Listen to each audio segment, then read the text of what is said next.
Hey guys, welcome back to Gretchen's Bakery just in time for Valentine's Day, and it just wouldn't be Valentine's Day without a red velvet cake, am I right? But this time I am making individual heart-shaped cakes rather than one large one because, well, Valentine's Day is sort of an intimate and special day to say I love you to that certain someone. I am going to show you two versions though. One is my fancy one with roses galore, and the other one is a more playful version with candy, hearts, and sweet tart messages. Let's get going right away since this is a building on recipes project and we do have to prepare 3 recipes for this one cake. First, the red velvet cake, and you will need sugar, flour, cocoa powder, baking soda, salt, flax meal, vanilla extract, almond milk or any milk alternative that you prefer, white vinegar, and vegetable oil of your choice. I'm also using some fresh beet juice here to really get a deep red color rather than using a bunch of food color this time around. This is optional, and so is the red food color. Honestly, both can be left out and you will just have a light chocolate colored cake with a slight tinge of red. The original red velvet cake was never as red as we see it nowadays, but anyway, first get the vinegar and the milk combined, and then get the flax meal combined with the hot water. Let it stand for about 5 minutes to thicken, and then in a large mixing bowl, combine the sugar, oil, vanilla extract, and then the beet juice and whisk it all smooth. Add the flax paste and then the soured milk and whisk everything smooth again.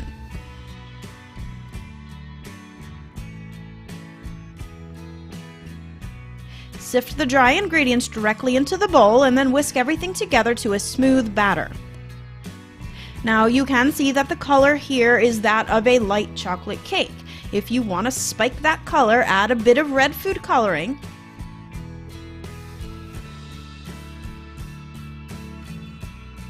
I mentioned that I'm making individual heart-shaped cakes, so I'll be baking all the batter into a 12 by 18 inch cake pan and then cutting out the heart shapes later.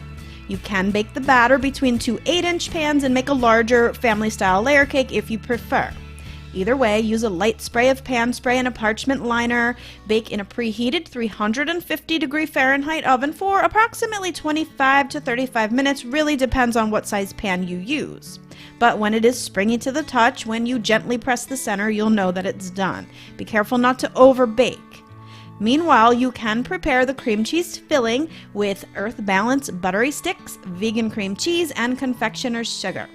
Simply cream the vegan cream cheese together with the softened Earth Balance or any shortening if you can't get the Earth Balance brand. Add the confectioner's sugar and then a bit of vanilla extract.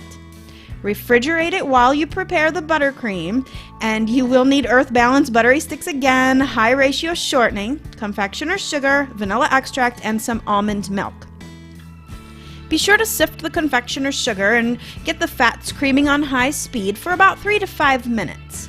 Add a pinch of salt to that, then add the vanilla extract, and then add the sifted confectioner's sugar all at once. Continue whipping on high speed for about 3 more minutes and then slowly start drizzling in the almond milk.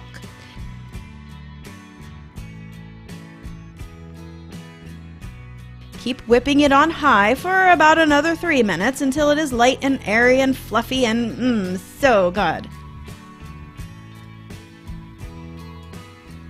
Now, since cream cheese icing can be a bit soft on its own, I am adding a spot of buttercream to give it some stability as a filling for my cakes. Not to mention, it is an awesome combo. Alright, now to start building these little love cakes. I've cooled my sheet of red velvet cake completely, and I'm using a 3.5-inch cookie cutter to get the size that I want. You will have scraps if you decide to do it this way, but I'm really not worried since I'm planning to make red velvet cake pops with all the extra. Check out how moist this cake recipe is. So good, you guys, for real. Whenever I'm making individual cakes like this, I do like to cut out some cardboards to the same size, and it just makes it easier to ice them and also transfer them while serving. There's just no mess this way. Alright, now just build away. 1 layer of cake, a rim of buttercream icing to keep the cream cheese filling in place,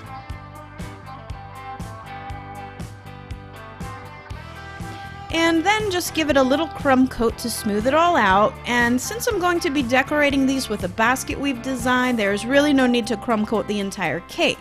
Crumb coating the entire cake like this is kind of a nightmare, so I do take the easy route, and believe it or not, basket weave is way easier than trying to ice these little devils.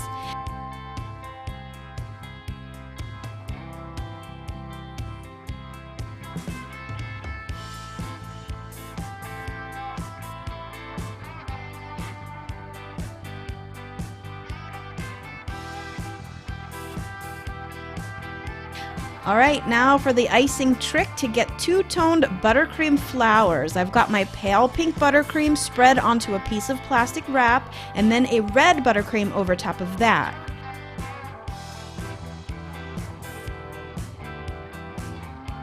Roll it up, get it into a pastry bag with a Russian rose tip, and for a more in-depth look at how to use these Russian piping tips, be sure to click here or the link below this video to check out my full-length tutorial on Russian piping tips.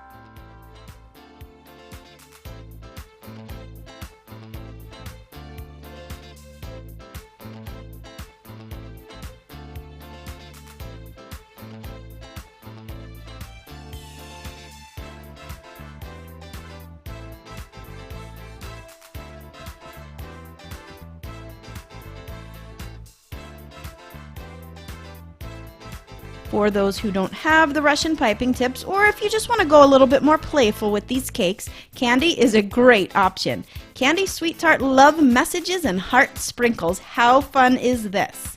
Comment below and let me know which way that you like it best. But honestly guys, whatever way you decorate, you cannot beat this recipe for red velvet cake, classic cream cheese filling, and buttercream icing. This will get anyone you are after to fall in love with you. So be sure to stick with me. Go grab the recipes at gretchensveganbakery.com. I thank you guys for watching my video and for the continued support. I do want to give a very special shout out to my patrons on Patreon and my newest pals on PayPal. If you think you can support me and Gretchen's Bakery to continue sharing the best recipes for as little as $1 a month, click the link here or below the video to find out how. Alright, thanks again, happy baking, and I will see you all again really soon. Happy Valentine's Day!